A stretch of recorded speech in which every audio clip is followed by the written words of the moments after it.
നമസ്കാരം. ഏവരെയും ലിലു പ്രേംസ് കോർണറിലേക്ക് ഹാർദമായി സ്വാഗതം ചെയ്തുകൊള്ളുന്നു. എന്നെ സപ്പോർട്ട് ചെയ്തുകൊണ്ടിരിക്കുന്ന ഏവരോടുമുള്ള ആകമഴിഞ്ഞ നന്ദി അർപ്പിച്ചുകൊണ്ട് ഇന്നത്തെ വീഡിയോയിലേക്ക് കടക്കുകയാണ്. ഇന്ന് ഞാൻ പരിചയപ്പെടുത്താൻ പോകുന്നത് നിങ്ങൾക്കെല്ലാവർക്കും അറിയാം, നിങ്ങളെല്ലാവരും കഴിച്ചിട്ടുള്ള ഒരു ഫ്രൂട്ടാണ് ഡ്രാഗൺ ഫ്രൂട്ട്. ഒത്തിരി ആരോഗ്യ ഗുണങ്ങൾ ഇതിനുണ്ട്. വളരെ ആകർഷകമായ രൂപം കാണാൻ തന്നെ വളരെ ഭംഗിയാണ്, മനോഹരമാണ്. ഇത് ട്രോപ്പിക്കലും സബ് ട്രോപ്പിക്കൽ എന്നീ കാലാവസ്ഥയിൽ നന്നായിട്ട് വളരും. പിറ്റായ എന്ന പേരിലും ഇത് അറിയപ്പെടുന്നുണ്ട്. ഇതിൻ്റെ ശാസ്ത്രീയ നാമം ഹൈലോസെറസ് അൺഡേറ്റഡ് എന്നാണ്. ഇതിൽ വൈറ്റും റെഡും ഉണ്ട്. കാക്ടസ് കുടുംബത്തിൽപ്പെട്ട ഒരു ഫ്രൂട്ടാണ് ഈ ഡ്രാഗൺ ഫ്രൂട്ട്. അതിൻ്റെ പ്രത്യേകത നോക്കിക്കോളൂ. അതിൻ്റെ സ്കിന്ന് ഇത് പിങ്ക് കളറാണ്.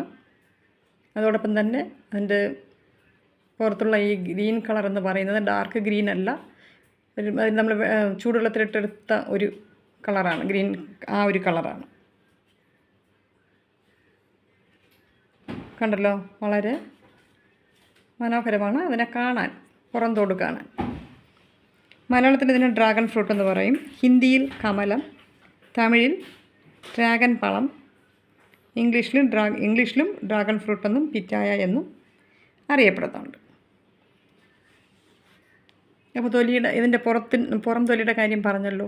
അപ്പോൾ ഇതിൻ്റെ അകവശം എന്ന് പറയുന്നത് അതിൻ്റെ പൾപ്പ് വൈറ്റ് കളറോ പിങ്ക് കളറോ പർപ്പിൾ കളറോ അല്ലെങ്കിൽ റെഡിഷ് കളറോ ആയിരിക്കും.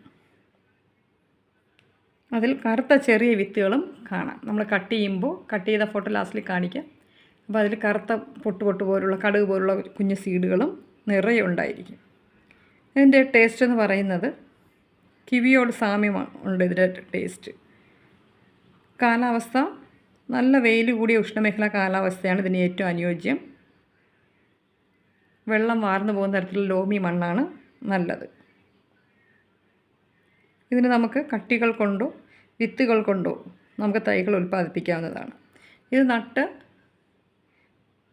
12 അല്ലെങ്കിൽ 18 മാസത്തിനുള്ളിൽ വിളവ് ലഭിക്കും. അതായത് 1.5 വർഷത്തിനുള്ളിൽ വിളവ് ലഭിക്കുമെന്നാണ് പറയുന്നത്. ഇതിൻ്റെ ഉത്ഭവസ്ഥലങ്ങൾ മധ്യ അമേരിക്ക, മെക്സിക്കോ എന്നിവിടങ്ങളിൽ നിന്നാണ് ഇതിൻ്റെ ഉത്ഭവം. നിരവധി ആരോഗ്യ ഗുണങ്ങളുണ്ട്. ധാരാളം ആൻറ്റി ഓക്സിഡൻറ്റുകളുണ്ട്. ബെറ്റലൈൻ, ഫ്ലേവനോയിഡുകൾ എന്നീ ആൻറ്റി ഓക്സിഡൻറ്റുകൾ ഇതിലടങ്ങിയിട്ടുണ്ട്. ഫൈബർ ധാരാളം ഉള്ളതുകൊണ്ട് നമ്മുടെ ദഹന വ്യവസ്ഥയെ സഹായിക്കുന്നു. കൊളസ്ട്രോൾ കുറയ്ക്കാൻ സഹായിക്കുന്നു. അതുപോലെ തന്നെ വൈറ്റമിൻ സി ധാരാളമുണ്ട്. അത് ഇമ്മ്യൂണിറ്റി വർദ്ധിപ്പിക്കാൻ സഹായിക്കുന്നു. അത് മാത്രമല്ല ഇൻസുലിൻ്റെ പ്രവർത്തനത്തെ സഹായിക്കുന്നു. അത് കാരണം പ്രമേഹ നിയന്ത്രണത്തിന് ഉപകാരപ്പെടുന്നു. ആൻറ്റി ഏജിങ് ഗുണം ഇതിന് ഉണ്ട്. അതുകൊണ്ട് നമ്മുടെ ത്വക്കിന് വളരെയധികം നല്ലതാണ്. ഹൃദ്രോഗത്തെയും നിയന്ത്രിക്കുന്നു. ഇത് നമുക്ക് റോ ആയിട്ടും അതുപോലെ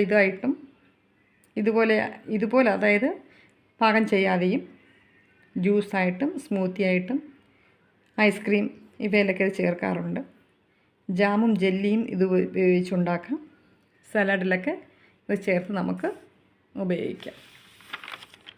അപ്പോൾ ഇതിനോടൊപ്പം ഇത് കട്ട് ചെയ്യുമ്പോൾ അതിൻ്റെ നകത്തുള്ള നിറം കൂടെ ആ ഫോട്ടോ കൂടെ കാണിക്കാം. ചിലതിൽ വൈറ്റ് ആയിരിക്കും, ചിലതിൽ പിങ്ക് ആയിരിക്കും, ചിലതിൽ പർപ്പിൾ ആയിരിക്കും. അപ്പോൾ ഇതിൻ്റെ പുറം നമുക്ക് മിക്കവാറും വൈറ്റ് ആയിരിക്കും, ഒരു യെല്ലോയിഷ്, മിക്കവാറും പിങ്ക് ആയിരിക്കും, ഒരു യെല്ലോയിഷും ഡ്രാഗൺ ഫ്രൂട്ടും നമ്മൾ കാണാറുണ്ട്. പക്ഷെ അകത്ത് വൈറ്റോ പിങ്കോ റെഡോ പർപ്പിളോ ആയിരിക്കും. ഓക്കെ, അപ്പോൾ ഈ വീഡിയോ സ്കിപ്പ് ചെയ്യാതെ കാണുക. അപ്പോൾ ഇത് കട്ട് ചെയ്തിട്ട് അതിൻ്റെ ഫോട്ടോ കൂടെ ഇട്ടേക്കാം. അതിൻ്റെ അകത്ത് നിറം എന്താണെന്ന് അറിയാൻ ഇച്ചിരി പ്രൈസ് കൂടുതലാണ്. പറ്റുന്നത് പോലെ മേടിച്ച് കഴിക്കാൻ നോക്കുക. ഓക്കെ, ഈ ഡ്രാഗൺ ഫ്രൂട്ട് കട്ട് ചെയ്തപ്പോൾ ഡാർക്ക് പിങ്കാണ് കേട്ടോ. നല്ല ഡാർക്ക് പിങ്കാണ്. നിറയെ സീഡ്സ് ഉണ്ട്. അപ്പോൾ അടുത്ത വീഡിയോയിൽ കാണുന്നവരെ ബൈ.